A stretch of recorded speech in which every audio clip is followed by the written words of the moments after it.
अभी आपने पिछले वीडियो में पढ़ा BeCl2 में कौन सा संकरण होगा, उसकी आकृति को हम कैसे स्पष्ट करें, उसमें कौन कौन सी अवस्थाएं आती हैं जब हम उसके इलेक्ट्रॉनिक स्ट्रक्चर को लिखते हैं। अब आपको एक उदाहरण जो अगला पढ़ना है BeCl3, जिसका पूरा नाम है बोरान ट्राइक्लोराइड। ये इसका केमिकल नेम होगा, इसे कहेंगे आप रासायनिक नाम। आपको पता है कि BeCl3 में केंद्रीय परमाणु यानी सेंट्रल एटम के रूप में कौन है, बोरान। बोरान है तो बीच में आपको B लिख लेना है। इसके बाद कितने Cl के परमाणु इससे अटैच हो रहे हैं, 3, अर्थात Cl को आप जानते हैं समूह 17 का ग्रुप 17 का एलिमेंट है। 17 ग्रुप के जो भी एलिमेंट्स हैं उनके आउटर सेल में यानी बैलेंस सेल में 7 इलेक्ट्रॉन्स आते हैं और इन्हें अपना ऑक्टेट कंप्लीट करने के लिए केवल 1 इलेक्ट्रॉन की आवश्यकता होती है। अर्थात जब भी ये कहीं भी बॉन्ड बनाते हैं, चाहे किसी भी परमाणु से बनाए, सदैव और सदैव ये सिंगल बॉन्डिंग करते हैं। अर्थात सिंगल बॉन्ड पहले आपको बना लेना है। यहाँ पर आपने बोरान के साथ 3 Cl एटम्स को बाई 3 सिग्मा बॉन्ड्स यानी सिंगल बॉन्ड्स के द्वारा अटैच कर दिया। एक बात तो कंफर्म हो गई, no any lone pair in the boron atom because boron is a group 13 elements. और इसके बैलेंस सेल में कितने इलेक्ट्रॉन्स आएंगे, 3 ही आएंगे। अर्थात तीनों इलेक्ट्रॉन्स इसके एंगेज हो चुके हैं, शेयर कर चुका है ये और शेयरिंग हो चुकी है और 3 सिग्मा बॉन्ड्स भी निर्मित हो चुके हैं, बन चुके हैं। अब इसके पास Lp है नहीं तो संकरण सोचना नहीं है बच्चों, संकरण आपको सोचने की आवश्यकता नहीं है। अर्थात 3 आ रहा है और 3 का मतलब है 1 S और 2 P कक्षक। अर्थात इसमें जो संकरण होगा sp2 संकरण होगा। ये बात कंफर्म हो गई। यहीं से अपने को सारी बातों को पकड़ लेना है। केवल सिंगल बात है आपके पास कि sp2 संकरण है। अर्थात इसकी आकृति मैंने पिछले वीडियो में बहुत अच्छे से एक्सप्लेन किया आपको।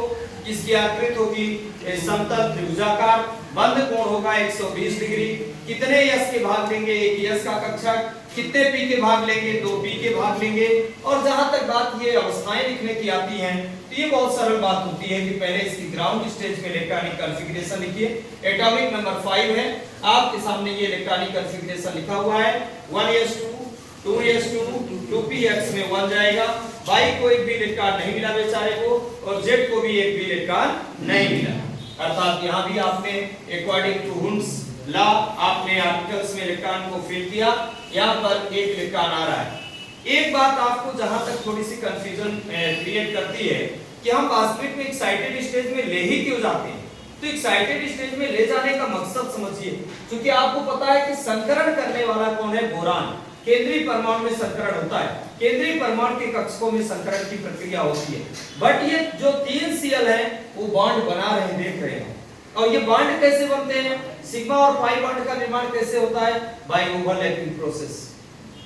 ओवरलैपिंग प्रोसेस में क्या होता है, आयनिक इलेक्ट्रॉन युक्त कक्षक ही केवल ओवरलैपिंग कर सकते हैं, ऐसा आपने VVT में पढ़ा है। यानी बैलेंस बॉन्ड जो थ्योरी है वो ये बताती है कि जो ओवरलैपिंग प्रोसेस है वो केवल अनपेयर्ड इलेक्ट्रॉन्स युक्त ही कक्षकों में संपन्न हो सकती है। यदि युग्मित इलेक्ट्रॉन युक्त कक्षक है तो भाई वो बॉन्डिंग कैसे बनाएगा, इलेक्ट्रॉन का शेयर कैसे होगा, पहले से जोड़े में है। जब अयुग्मित होगा, अनपेयर्ड होगा तो दूसरा परमाणु इलेक्ट्रॉन लेकर के और उसे बॉन्ड का निर्माण करेगा। अर्थात यहाँ पर अब आप बहुत सरलता समझ सकते हैं कि इसका एक इलेक्ट्रॉन 2s का यहाँ पर एक इलेक्ट्रॉन था जो अब आगे चला जाएगा और यहाँ आपके पास 2s में एक इलेक्ट्रॉन, 2px में एक इलेक्ट्रॉन, 2py में एक इलेक्ट्रॉन हो गया। मेरे पास अब 3 अयुग्मित इलेक्ट्रॉन युक्त कक्षक आपके सामने तैयार। ये तीनों ओवरलैपिंग करेंगे। यहाँ हाइब्रिड स्टेज में भी आप इसको कर देंगे। संकरण की प्रोसेस को समझना है तो 1 s और 2 p के कक्षक यहाँ भाग ले रहे हैं, ये बना देंगे। इसी तरह से ओवरलैपिंग करना है तो आप यहाँ पर एक विपरीत चक्रण करके और Cl ले। आकृति बनाना बहुत सरल है।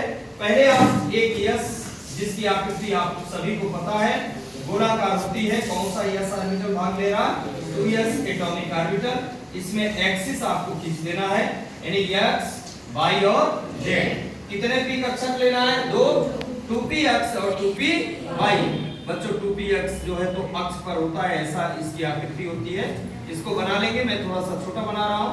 तो यहाँ आपका x y और क्या आ जाएगा z और इसके बाद y वाले को इस तरह से एक्सिस खींच के बहुत सरलता से आप इसे लोब्स को ला करके 2 लोब्स इसमें जोड़ दीजिए। लीजिए और ये बाई अक्ष पर हो जाएगा और इसके बाद आप इसमें एक्सिस क्या कर सकते हैं, एक्स वाई और जेड।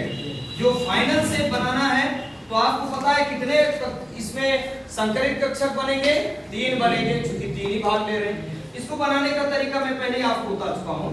यहाँ पर आप इस तरह से थोड़ा सा साइन रख लीजिए, इसको मिला दीजिए और यहाँ से इसे भी जोड़ दीजिए। यहाँ ये समतल त्रिभुजाकार आकृति लगभग बन जाएगी।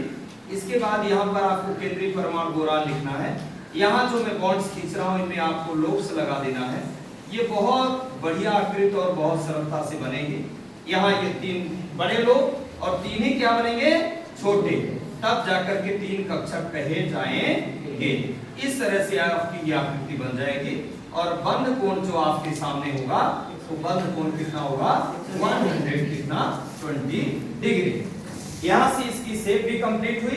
अब आप क्या करेंगे, इसके आगे यदि बनाना है तो तीनों से 3 सीएल जुड़ रहे हैं और सीएल आपको पता है कि पी ब्लॉक का एलिमेंट है, अंतिम इलेक्ट्रॉन पी कक्षक में जाएगा, अर्थात इन तीनों से डबलेट शेप को क्या करना है, ओवरलैपिंग करा देना है। ओवरलैपिंग भी कराएंगे तो इस तरह से यहाँ पर ओवरलैपिंग स्टेज भी आप बना सकते हैं। यहाँ आसानी से आपकी ओवरलैपिंग स्टेज बन जाएगी। यहाँ से ये कंप्लीट, यहाँ पर आप सीएल लिख सकते हैं, ये सीएल जो संकरण का अगला उदाहरण होगा। इसी तरह आपको सरल रूप से अगले वीडियो में बताया जाएगा।